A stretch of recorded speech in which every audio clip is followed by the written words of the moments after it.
Hey,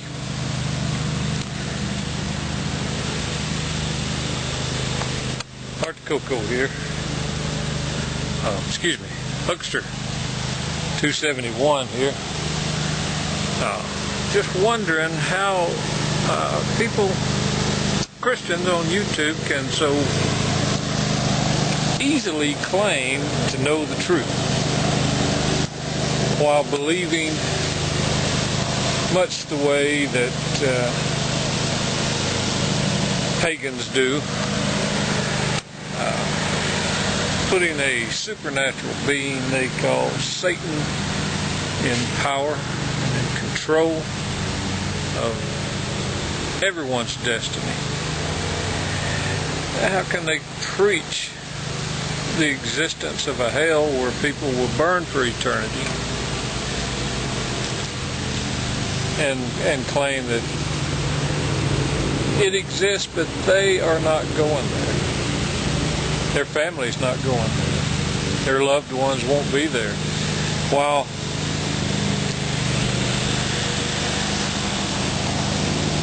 how do you explain to a mother who's lost a child, son or daughter,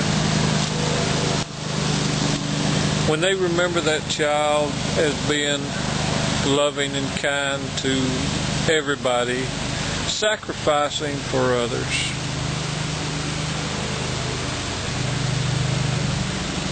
But yet you have them going to this place called hell. You worship a fire god Moloch.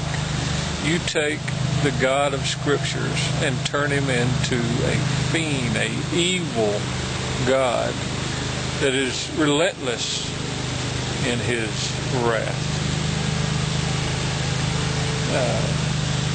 If you read Matthew 25:46, the way it was written, the way it was originally spoke by Christ himself,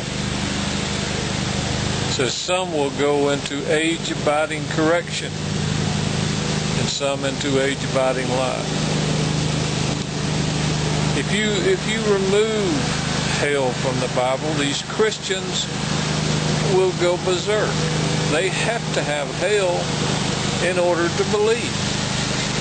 They base their entire theology on hell.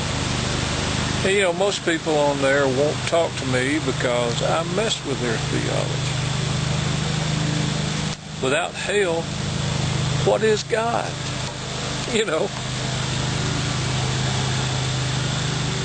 In Jeremiah, when the Israelites were burning their children to the fire god Moloch, God said nothing like that ever entered into his heart.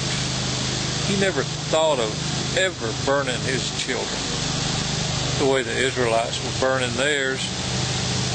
But yet, Christians will have God burning all children of disobedience in a fire that lasts for eternity.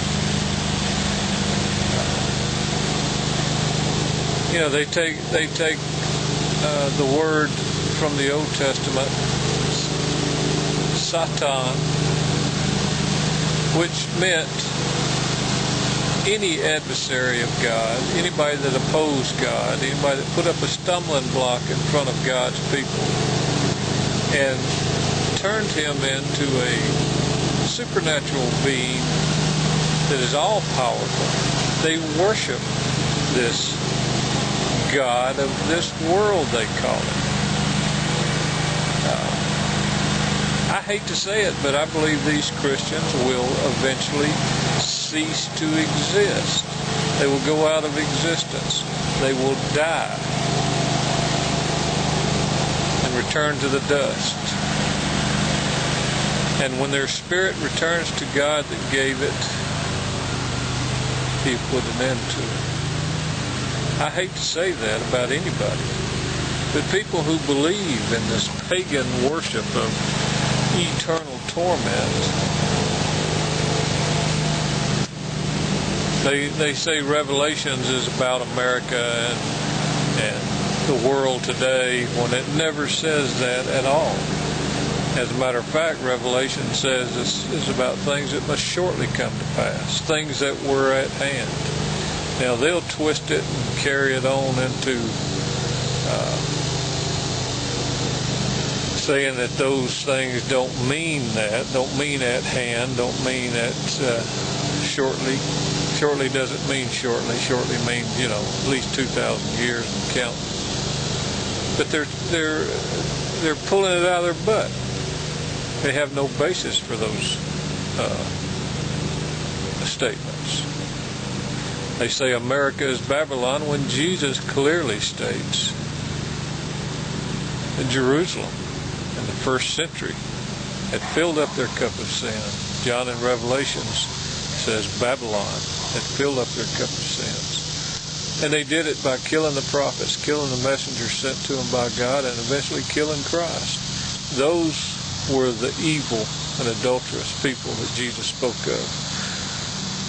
The princes that were like roaring lions, waiting on who they could devour.